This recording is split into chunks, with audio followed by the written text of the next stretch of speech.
ओंकार बिंदु संयुक्तम नित्यं ध्यायन्ति योगिनः कामदं मोक्षदं चैव ओंकाराय नमो नमः। अज्ञानतिमिरान्धानां ज्ञानाञ्जनशलाकया नेत्रैरुन्मीलितं येन तस्मै श्री गुरुवे नमः। नमो दुर्वाररागादि वैरिवार निवारणे अरहते योगिनाथाय महावीराय ताइने।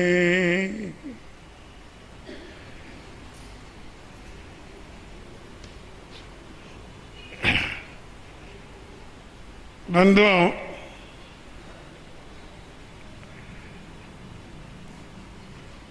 आपने दरिया तो देखा ही है, उसमें बराबर लहरें उठती रहती है। पर जब कभी उसमें तूफान आता है तो आसपास जो भी होता है उसको नष्ट भ्रष्ट करके चला जाता है। आपको पता है ये अपना दिमाग भी एक दरिया है। इसमें भी लहरें उठती रहती है, क्या दिन में क्या रात में। व्यक्ति सोते सोते हुए भी दिमाग की लहरें लेता रहता है। खैर, लहरें आती है और जाती है,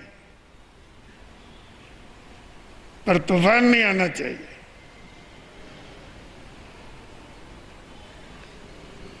व्यक्ति जितने पाप करता है तूफान में करता है।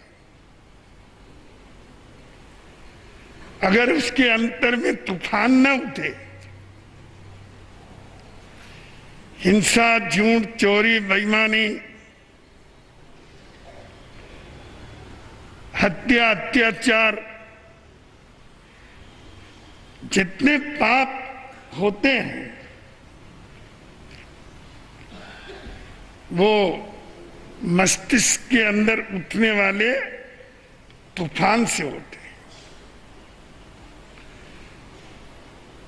उनको आवेग भी कह सकते हैं। एक बार मैंने परमात्मा भगवान महावीर का सूत्र पढ़ा, समत्त दिट्ठी न करे ही पावम। मैं बहुत विचार में पड़ गया।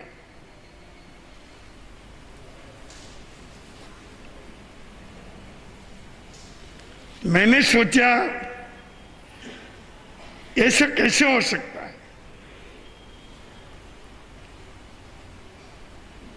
सम्यक दृष्टि पाप न करे, आवृत्ति है, संसार में रहता है, परिवार के बीच में रहता है, समाज के बीच में रहता है, खाता है, पीता है, चलता है, फिरता है, सब काम करता है, फिर पाप क्यों नहीं करता है? पाप होना तो स्वाभाविक है। जिन परिस्थितियों में वो जीता है उसमें तो हिंसा भी है और अन्य पाप भी है। फिर ये बात कैसे आ गई भगवान महावीर की कि समत्त दिट्ठी न करे ही पावम। सम्यक दृष्टि पाप नहीं करता। तो इस सूत्र ने एक उलझन पैदा कर दी। बहुत सोचता रहा, बहुत समय तक कोई मार्ग नहीं सूझा। परमात्मा की वाणी गलत नहीं हो सकती। और अनुभव ऐसा है कि सम्यक दृष्टि पाप करता है।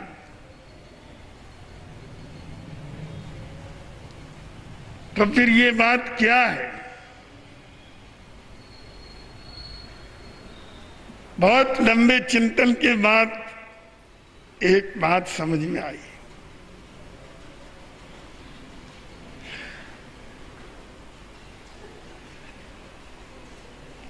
दो तरह के बंध होते हैं, मुख्यतया सामान्य बंध और निकाचित बंध। और बंध परिणाम से होते हैं, परिणामे बंधो। अब समझ में आया कि सम्यक दृष्टि के परिणाम वे कभी क्रूर नहीं होते, आवेग में नहीं होते। असल में उनके अंदर तूफान उठता ही नहीं।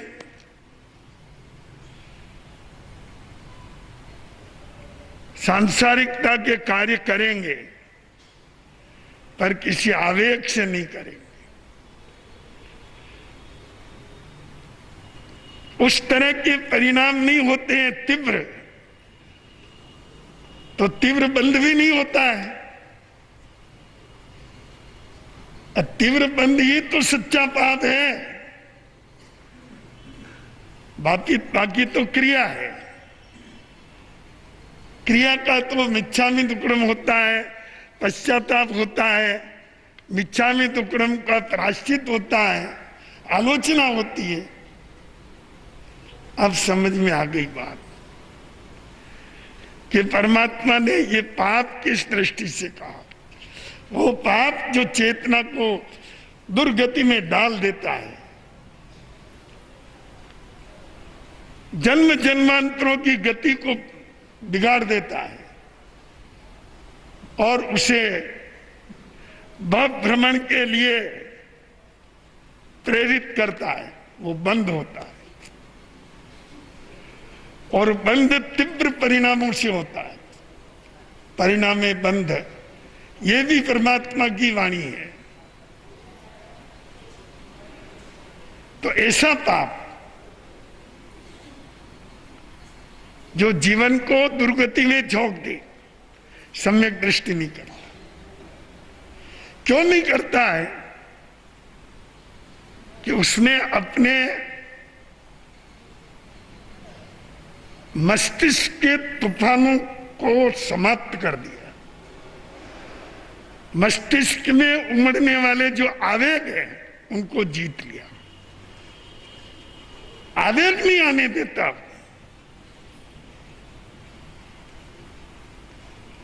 वो क्रोध भी कर लेगा पर आवेग में नहीं करेगा। 10 मिनट बाद देखो कुछ है ही नहीं। और सांसारिक कार्य भी कर लेगा पर किसी आवेग से नहीं करेगा। क्यों? इसलिए कि वो चिंतनशील होता है। सम्यक दृष्टि चिंतनशील होता है। और जो व्यक्ति चिंतनशील होता है वो कभी आवेग में नहीं आता है। परमात्मा भगवान महावीर का ये मार्ग असल में मनोविज्ञान का मार्ग है। ये कोई जड़ क्रिया का मार्ग नहीं है, यह आत्म मंथन का मार्ग है, मन मंथन का मार्ग है। वह मस्तिष्क धन्य है जिसमें चिंतन है। वह मस्तिष्क धन्य है जिसमें चिंतन है। वे भावनाएं धन्य हैं जिनमें मनन है। अद्भुत शक्ति है चिंतन और मनन की। वो चिंतन मनन धन्य है जिसमें ज्ञान का स्पंदन है, जिसमें तत्व का स्पंदन है, जिसमें धर्म का स्पंदन है। वह मस्तिष्क धन्य है जिसमें चिंतन है। अपने मस्तिष्क को चिंतनशील रखें। यह काम मानव ही कर सकता है और किसी से आशा करें यह संभव नहीं है। देवता भी सही चिंतन नहीं कर सकते।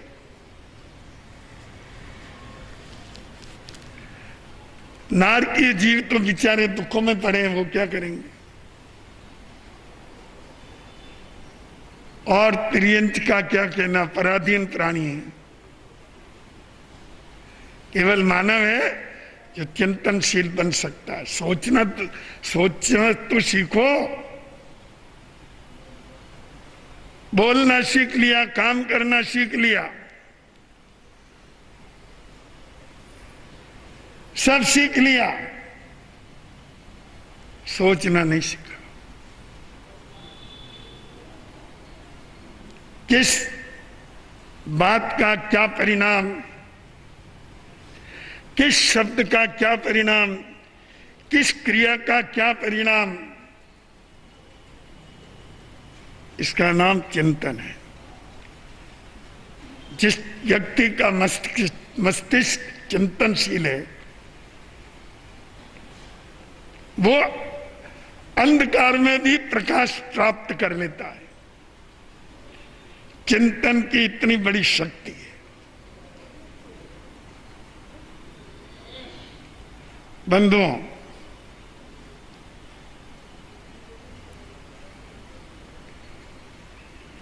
बुद्ध ने केवल एक मुर्दा देखा।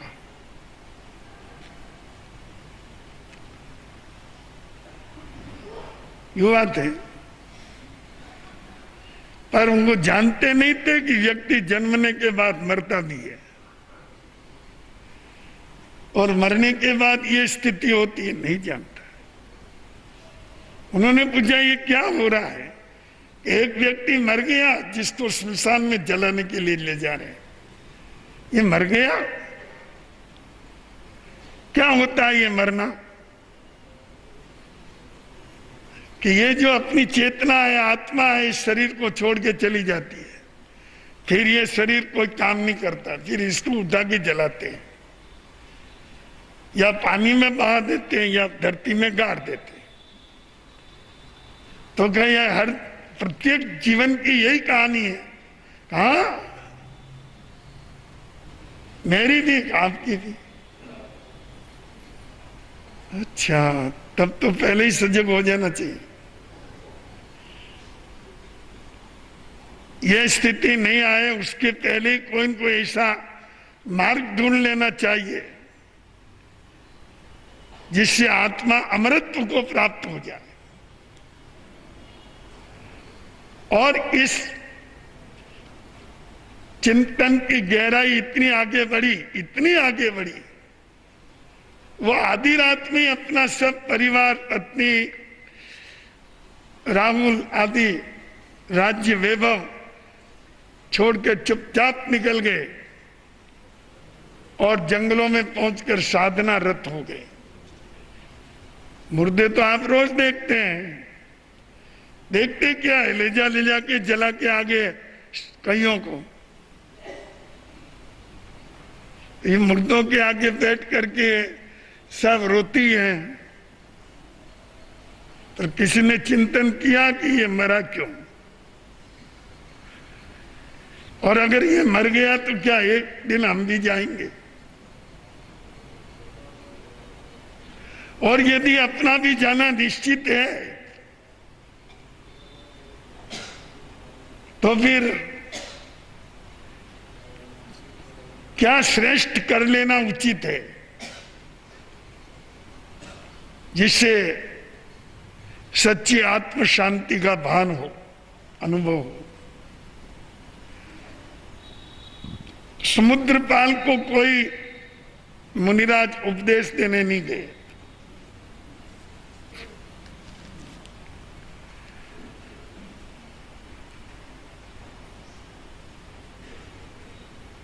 उन्होंने, वो तो एक सेठ का पुत्र था और बड़े वैभव में जी रहा था। जीवन में कोई कठिनाई नहीं थी, स्त्रियां, वैभव, साधन, सब कुछ था। जन्म उसका समुद्र में, जब उसकी माता और पिता जहाज में बैठकर कहीं जा रहे थे तो समुद्र में जन्म हुआ, जहाज में, इसलिए नाम उसका समुद्रपाल रखा। वो वैभवशाली श्रेष्ठी पुत्र था। उसने देखा एक दिन पर अपने गवाक्ष में बैठे बैठे कि नीचे एक व्यक्ति को बांध के ले जा रहे हैं। उन्होंने पूछा ये कौन जा रहा है? एक अपराधी है जिसने कोई सामाजिक या पारिवारिक ऐसा कोई भयंकर अपराध किया है, इसको मौत की सजा मिली है।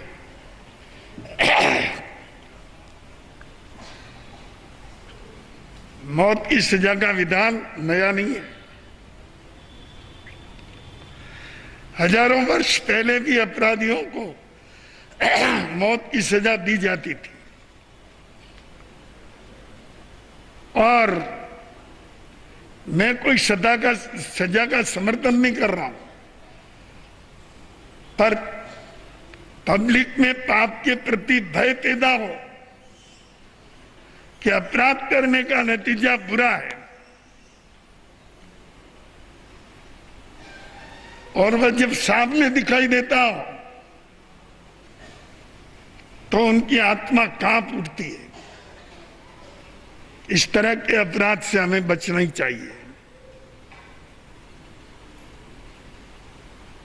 अभी तो ऐसी कोई व्यवस्था नहीं है। इसको क्रूरता माना जाता है। सार्वजनिक रूप से फांसी नहीं चढ़ाई जाती। पहले तो सार्वजनिक रूप से सूली पर चढ़ा दिया करते। कुल मिलाकर के अपराध की सजा भयंकर से भयंकर हो सकती है। ये संस्कार आम जनता के मन मस्तिष्क में बैठने चाहिए, जिससे वो अपराध करने से बचे। कहां ले जा रहे हैं इसको? मृत्यु दंड देने को। पाप का परिणाम है। पाप नहीं करता तो ऐसा कुछ होता ही नहीं। अब समुद्र विजय चिंतन के सागर में डुबकी लगाने लगा। समुद्रपाल मुर्दा, वो अपराधी तो चला गया, पर समुद्रपाल के मन में हलचल मच गई। उसने कहा ओ, पाप चाहे छोटा करो चाहे बड़ा करो, छोटा करेगा तो छोटी सजा और बड़ा करेगा तो बड़ी सजा। जैसे कर्म करेगा उसको वैसा फल भोगना पड़ेगा। पर एक बात ध्यान में आ गई, अगर कर्म ही न करे तो फिर दुख कहां? दुखों को समाप्त करने की चाबी हाथ में आ गई। बस एक बहुत बड़ा जीवन का सत्य पा गए। ये चिंतन की विशेषता है कि व्यक्ति को मार्ग बता देता है। जितना पाप करे उसका परिणाम तो है ही, पर कोई पाप ही ना करे। क्यों नहीं मैं ऐसा जीवन जी लूं जिसमें कोई पाप ही ना हो। और इस चिंतन ने उनको भोगी से त्यागी बना दिया।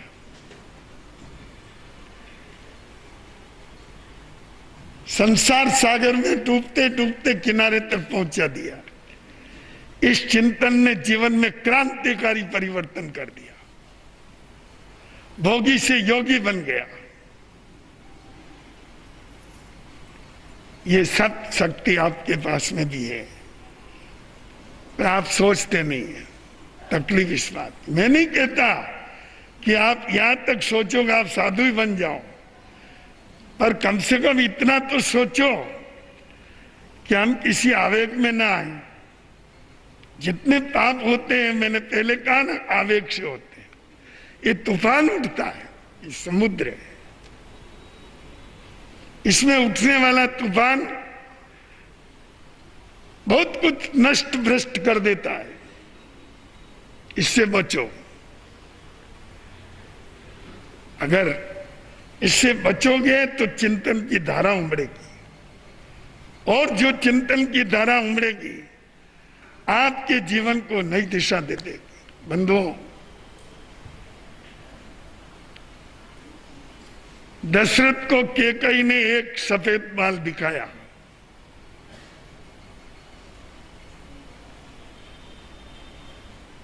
महारानी कैकेयी और दशरथ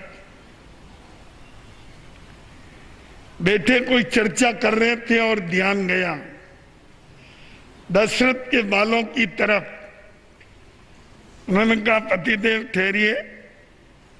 एक बाल निकाल के कहा, उसने कहा, एक दूत आ गया। दशरथ ने कहा, कौन दूत? दरवाजे की तरफ देखा।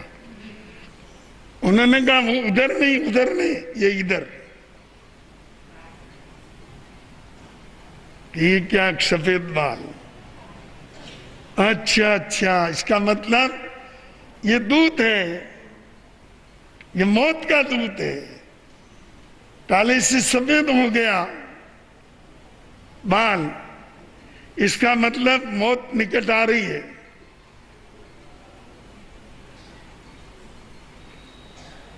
वैसे कैकेयी बहुत चतुर भी थी वो, और सभी रानियों में सबसे ज्यादा होशियार भी थी। अब अलग अलग धारणा देखिए, कुछ लोग क्या मानते हैं, कुछ लोग क्या मानते हैं। कुछ लोग तो यहां तक मानते हैं कि कैकेयी एक चतुर रानी थी जिसने राम का बन जाना ठीक समझा। उसने कहा राम को कि तुम यहाँ राज करके क्या करोगे, ये तो जमा जमाया राज है, बाहर जाके देखो क्या होता है। दुष्ट लोग कितने अन्याय करते हैं, अत्याचार करते हैं, पापाचार करते हैं, और संतों को सताते हैं। पापियों की चारों तरफ बोलबाला चल रही है। ये तो मामूली जमा जमाया राज है, यहाँ का काम तो भरत भी चला लेगा। तुम बाहर जाओ तो तुमको पता चले कि आर्यावर्त में क्या हो रहा है, किस तरह अन्याय और अत्याचार हो रहे हैं, और रावण और उनका समूह किस तरह से जनता पर जुल्म ढा रहा है। जाओगे तो दिखाई देगा, समझोगे, नहीं तो यहां बैठे बैठे क्या समझो। इस बात को और कोई नहीं समझता था, श्री राम समझते थे। इसलिए वो जब वनवास से वापस आए तो सबसे पहले कौशल्या को नमन किया। उसने कहा, मां तेरा उपकार मानता हूं कि तुमने मुझे वनवास दिया।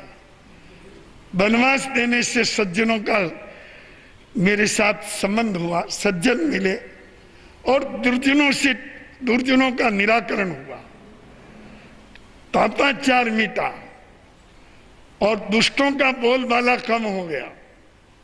ये माता तेरे आशीर्वाद से ही हुआ है। ये तेरी कृपा रही कि तुमने मुझे यहां से निकाल दिया। ये अच्छा ही किया, नहीं तो विभीषण जैसा मित्र कब मिलता मुझे। तो ये कई बातें हैं। हम किसी चीज को किस दृष्टि से लेते हैं यह हमारे चिंतन पर निर्भर करता है।